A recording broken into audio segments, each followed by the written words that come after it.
Hola, ¿qué tal amigos, hermanos? ¿Cómo estáis? Hoy vengo a hablaros de un tema muy interesante, una prueba, una evidencia completa, grande y hermosa de la veracidad histórica del Libro de Mormón. Es una más de las muchas pruebas que hay y esta voy a compartirla porque esta no la conocía, la descubrí hace poco porque realmente tiene poco tiempo de que se haya encontrado esta evidencia, pero es una evidencia contundente, clara y específica que no solo aclara y corrobora la veracidad histórica del Libro de Mormón, sino que además quita uno de esos mitos o prejuicios de que el Libro de Mormón contradice la Biblia en algunos puntos, cuando no es así, y en este caso vamos a ver uno de los que más controversiales eran y que queda completamente destruido con nuevos hallazgos históricos y descubrimientos arqueológicos. Lo primero que quiero decir es que el Libro de Mormón es la palabra de Dios. Os los invito a todas las personas que no lo han leído, el Libro de Mormón, a que pidan una copia. La iglesia los da gratuitamente a cualquiera que lo quiera. Lean el Libro de Mormón, oren al Señor y le pregunten. Esto no tiene nada que ver con convencer, con adoctrinar o con intentar eh, compartir tu creencia, sino que es algo que viene de Dios. Uno tiene el derecho, como hijo de Dios que somos, de preguntarle a su padre si este libro es verdadero o no. Y el Libro de Mormón es un libro verdadero, es la palabra de Dios.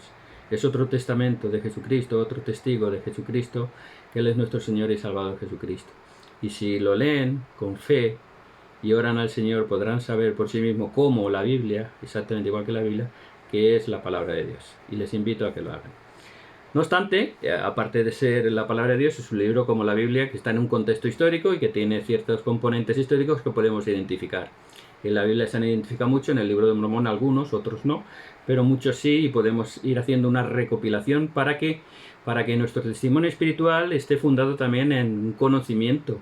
Por eso dice la Escritura, buscad conocimiento tanto por el estudio como por la fe.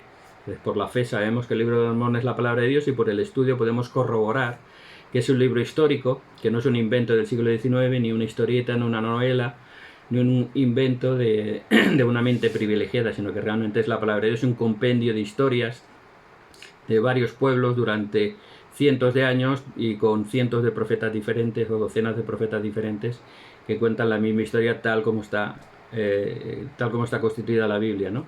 Profetas, historias, pueblos, épocas diferentes y todo en una armonía perfecta. Como he dicho, además, el Libro de Mormón en ningún momento contradice a la Biblia, no hay nada que contradiga. Si hablamos de doctrinas, pues coincidirá con unas creencias cristianas y no coincidirá con otras, eso ya lo he explicado yo en algunos vídeos, pero en ningún momento hay contradicción con la Biblia, o si la hay, se aclarará con el tiempo. Tenemos muchas pruebas, yo he hecho muchos vídeos, en mi blog también he publicado docenas de artículos, aquí tengo muchos vídeos y aún algunos que iré subiendo. De que el Libro de Mormón es un libro histórico y la historia y la arqueología lo prueban. Tenemos pruebas, por ejemplo, en el antiguo continente, en el antiguo mundo, en Jerusalén. Ley sale de Jerusalén, baja hacia el sur, hacia el Mar Rojo, dice que acampó allí en un valle, que había un río. La gente se reía porque decía que no había ningún río que desaguara en el Mar Rojo. Y bueno, tenemos ahí, yo lo tengo, lo publiqué hace poco. Ese río existe, ese valle existe. Luego fueron hacia el sur por una ruta que era conocida, la ruta del incienso, y luego giran hacia el este, al final de la península arábiga, y llegan a un lugar llamado Nahom, y allí muere Ismael y es enterrado en el lugar llamado Nahom. Bueno, pues hace poco publiqué un vídeo donde explicaba esto. Esto es una prueba histórica. Se encontró un sitio con una necrópolis, con un cementerio, se llamaba Nahom, NHM, porque vocales saben que no existen en el idioma hebreo, pero están las tres iniciales, las tres consonantes, que verifican que ese lugar se llamaba de esa manera. Por lo tanto, hay pruebas directas, claras y precisas de la veracidad histórica del Libro de Mormón, porque esto nadie lo sabía en 1830 que se publica el Libro de Mormón. Este descubrimiento lo hizo en Alemania a mediados del siglo XX y se ha corroborado ahora por la historia. Se han encontrado más altares, más tumbas y demás, localizando ese lugar con ese nombre. Luego, si nos vamos a América, en América no tenemos dijéramos la posibilidad de relacionar, porque no tenemos ningún nombre, ni siquiera la mayoría de las ciudades que hay en Centroamérica ahora no tienen ni siquiera su nombre original. En origen no sabemos cómo se llamaban muchas ciudades, Tikal y eso, son nombres que se le han puesto después, Bonampak, son nombres que se han puesto en el siglo XX. Por lo tanto, no tenemos referencia y no podemos correlacionar como sería Jerusalén o Nahom, pero sí podemos identificar algo muy importante, y son lugares, circunstancias, hechos y pruebas que en el libro de Mormón se mencionan y que podemos encontrar en Centroamérica principalmente, ¿no? Por lo tanto, es algo que podemos ir construyendo esa imagen, ese mosaico, ese puzzle, encontrando piezas. Esta que voy a hablar hoy es una pieza más, muy clara, pero ya he hablado, por ejemplo, de que en el libro de Mormón se habla de que construyeron grandes ciudades, ahí las tenemos en Centroamérica, que eran gente de civilización avanzada, pues sabemos que los mayas eran grandes astrónomos, tienen el mejor calendario, mejor que el calendario gregoriano, eran expertos en matemáticas, usaban el cero, mucho antes que aquí en Occidente, y construyeron grandes edificios, grandes ciudades. Nos habla de calzadas, que iban de ciudad en ciudad, pues las calzadas mayas son impresionantes, son comparables a las del Imperio Romano, tanto en calidad como en extensión. Hay miles de kilómetros de calzadas, edificios y ciudades, como he dicho, fortificaciones. O sea, si vemos las fortificaciones de los pueblos mesoamericanos, coinciden exactamente con lo que nos cuenta el libro de Mormón. El libro de Mormón, cuando cuenta las batallas, los relatos de batalla, dice: fortificamos la ciudad, hicimos un talud, pusimos piedras arriba, luego lo pusimos unas estacas, y eso justo es lo que encuentras allí. Por lo tanto, más pruebas, más claro lo quieres, que lo que te dice el libro de Mormón, cómo hicieron las fortificaciones, luego lo has encontrado excavando en Centroamérica. Una prueba ineludible e irrefutable. Luego las tradiciones, las propias tradiciones de los indios, cuando llegan los españoles en el siglo XV, XVI, y empiezan a hablar con ellos, y decían que sus antepasados habían venido por mar desde Levante, desde el este. O sea, ellos mismos sabían y reconocían que sus antepasados vinieron por mar, como cuenta el relato de Ley. Y practicaban muchos ritos que eran cristianos. Los sacerdotes católicos se quedaban asombrados y decían: pues son cristianos. Practicaban el bautismo, y en su lengua era nacer de nuevo. Esto está en las crónicas del Yucatán, de Diego de Landa, y muchísimas más que no me voy a extender, y los guerreros, cómo eran, cómo luchaban, cómo... Está todo, es que hay tantas pruebas que me extendería. No quiero añadir ahora más, porque he hecho muchas y aún quedan muchas por hacer.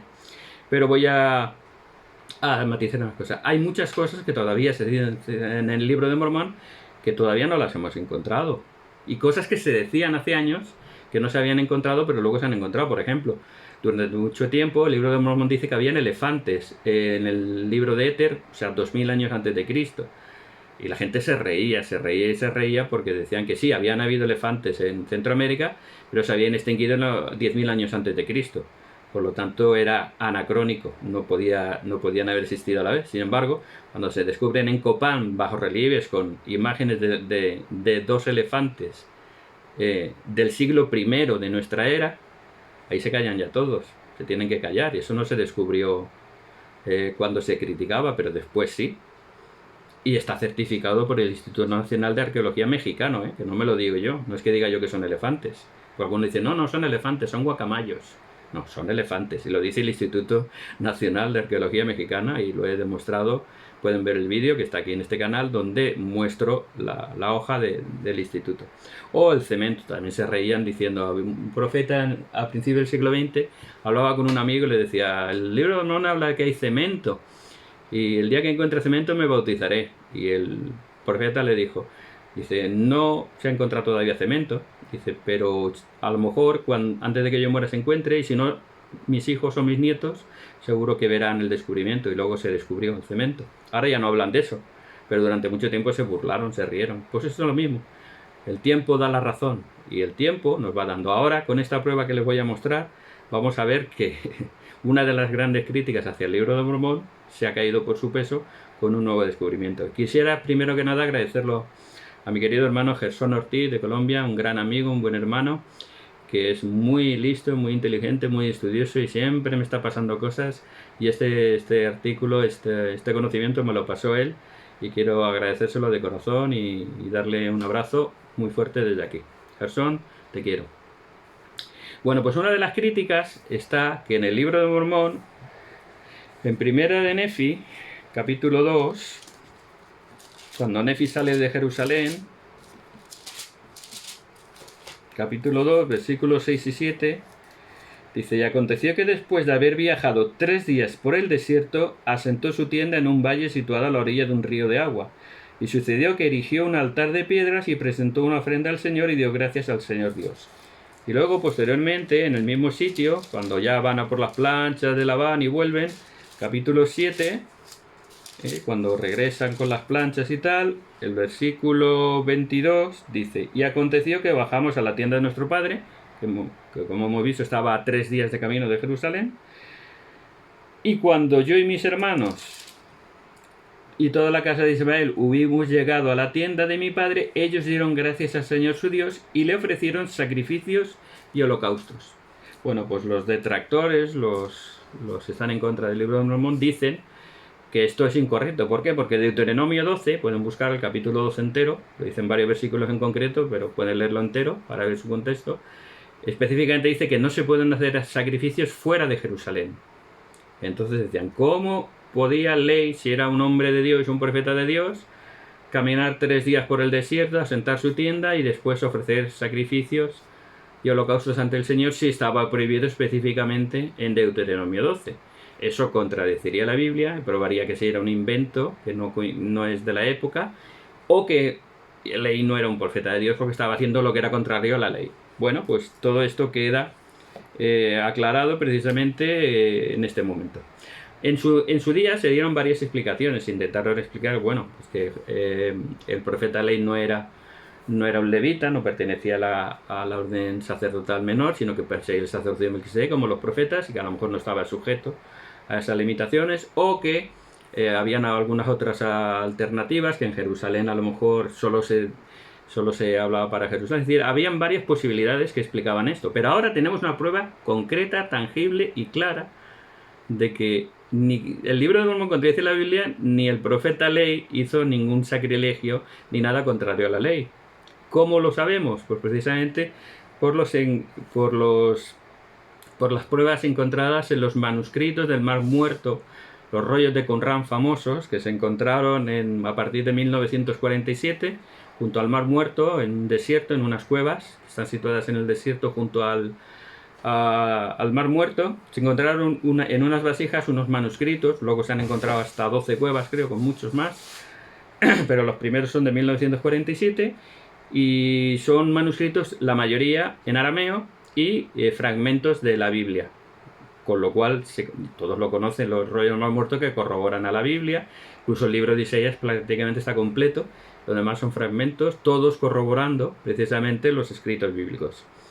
Con lo cual es una prueba irrefutable de que esos manuscritos son además los más antiguos, porque están datados entre el año 250 a.C. hasta el 66 después de Cristo, que es un poco antes de la destrucción de Jerusalén, y se supone que este pueblo que vivía allí en Qumran, que se parece que eran los esenios, que eran una secta judía que preservaba la ley y que era muy celosa de la ley, pero de forma más pacífica, parece ser que cuando vieron la revuelta judía y que los ejércitos romanos iban a arrasar, y de hecho arrasaron hasta Jerusalén y toda Judea, pues parece que escondieron todos estos que eran sus tesoros, sus manuscritos, los escondieron en vasijas y allí se quedaron hasta que fueron descubiertos en el siglo XX.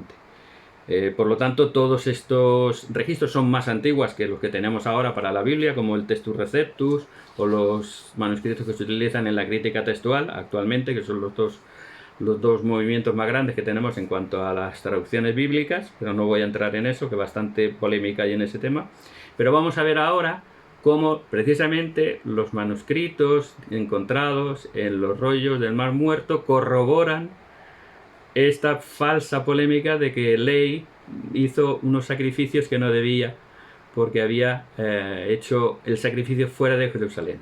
Y lo vamos a ver juntos, ¿vale? Yo sabéis que soy muy pobre en tecnología, pero bueno, aquí tengo la televisión y vamos a buscarlo. Miren, póngase en un buscador cualquiera y vamos a ponernos aquí. Nos colocamos, este es Google, ponemos rollos del Mar Muerto digital o proyecto digital, digitalizado. Si les sale, les sale, aquí les sale los manuscritos del Mar Muerto, el proyecto digital. Pueden hacerlo ustedes y probarlo conmigo. Pinchan ahí y salen los manuscritos del Mar Muerto, el proyecto digital, y ahí están digitalizados, porque la ventaja de ahora es que estos rollos, claro, eran muy extensos, muy grandes, están en museos y lo realizaban, solo los podían examinar expertos, porque son muy delicados, son muy antiguos y se deshacen. Pero afortunadamente lo que se hizo este proyecto fue digitalizarlos, y al digitalizarlos los tenemos al alcance de nuestra mano y además traducidos a nuestro idioma. Si nos vamos aquí, pueden ver el rollo del templo. El rollo del templo, manuscrito del rollo del templo, 11Q19, descubierto en 1956 en la cueva 11.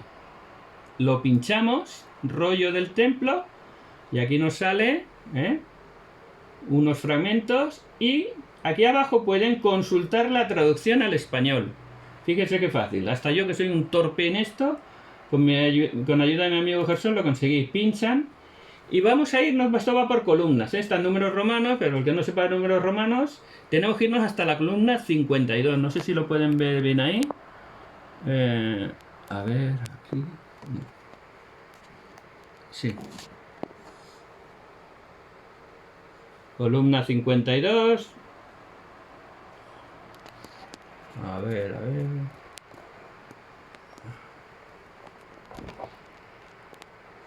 Nos vamos a la columna 52, ¿vale? Vamos a ir pasando capítulos, columnas en este caso, capítulos, pero vamos, pone columnas, está por columnas. Vamos a, esta es la 24, está número romano. Los que no sepan solo tienen que seguir hasta la X es 10, 3X es 30, este sería el 39, 3X, un palito y un 9, seguimos adelante, el 40 es una X y una L, porque la X delante de la L, L es 50 y la X es 10. Delante resta, por lo tanto, 50 menos 10, 40. Seguimos, 40, 41, 42, tal. A ver, 48, estamos aquí, 49, 50 la L, no sé si pueden ver ahí la L, 50, vamos al 52, columna 52, 52, pueden verlo ahí, columna 52, y vamos a buscar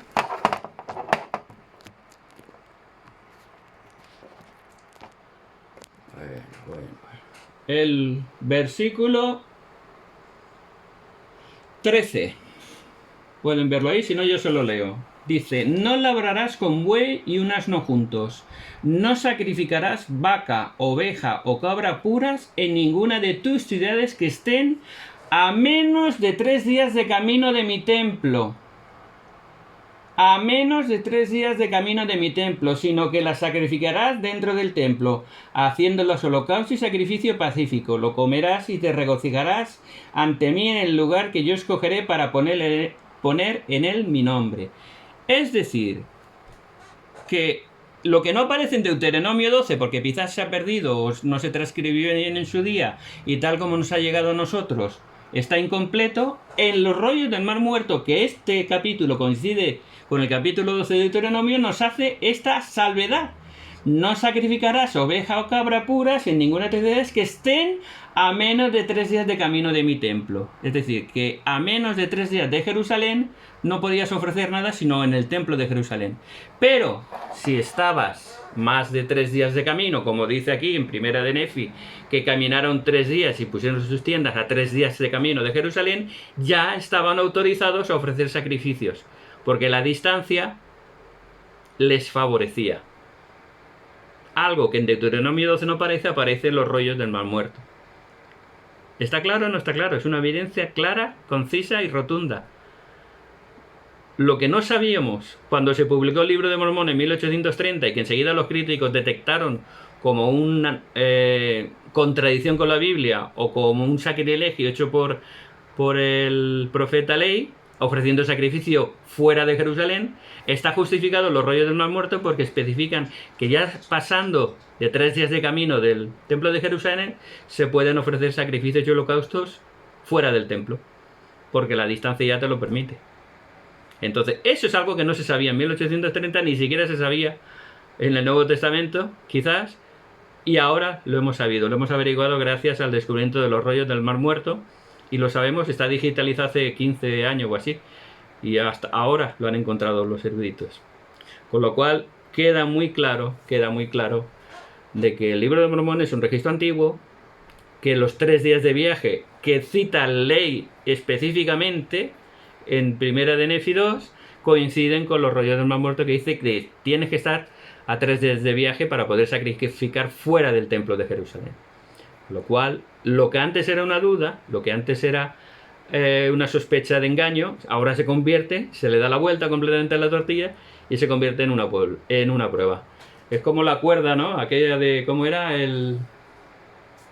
La cuerda de Mardoqueo, con la que quería colgar al judío, y al final el rey acabó colgándolo con su propia cuerda a él por intentar destruir al pueblo judío. El libro de Esther, ¿no es? El libro de Esther, la cuerda de su tío de Mardoqueo, que intentaba colgar a su tío, el judío justo, y esa misma cuerda fue la que utilizó. Pues aquí igual los detractores querían hacer esa cuerda para destruir la veracidad histórica y la aparente contradicción bíblica del Libro de Mormón, y se ha convertido en una prueba histórica y una concordancia exacta del Libro de Mormón con la Biblia. Se puede decir más alto, pero no creo que se pueda decir más claro. Por lo tanto, solo quiero terminar con mi testimonio diciendo que la Biblia y el Libro de Mormón son la palabra de Dios, que ambos están en armonía, que concuerdan, y que esto es una prueba más de que el Libro de Mormón, que se publicó en 1830, cuando de esto no se sabía nada, ni se habían descubierto los rollos del Mar Muerto, ni se conocía nada de esto, es una prueba histórica, fehaciente, irrefutable, de que el Libro de Mormón es un registro histórico antiguo, y junto con la Biblia testifican de nuestro Señor y Salvador Jesucristo, que es nuestro Redentor. Les invito de nuevo a leerlo, a estudiarlo, a pedir al Señor y conseguir sabiduría de los cielos, no de los hombres. No me crean a mí, no crean a nadie, no crean a una nueva persona, no crean doctrina de hombres. Pregúntale a Dios, es su Padre. Él ha prometido, el que me busca me encuentra. Pedid y hallaréis, llamad y se os abrirá. Es una promesa de Dios. ¿Creen en Dios? Hagan la prueba. Conmigo funcionó, con millones de personas ha funcionado. La sabiduría de Dios está por encima de cualquier razonamiento humano y cualquier filosofía humana. Les desafío y les invito a que lo prueben. Que Dios les bendiga.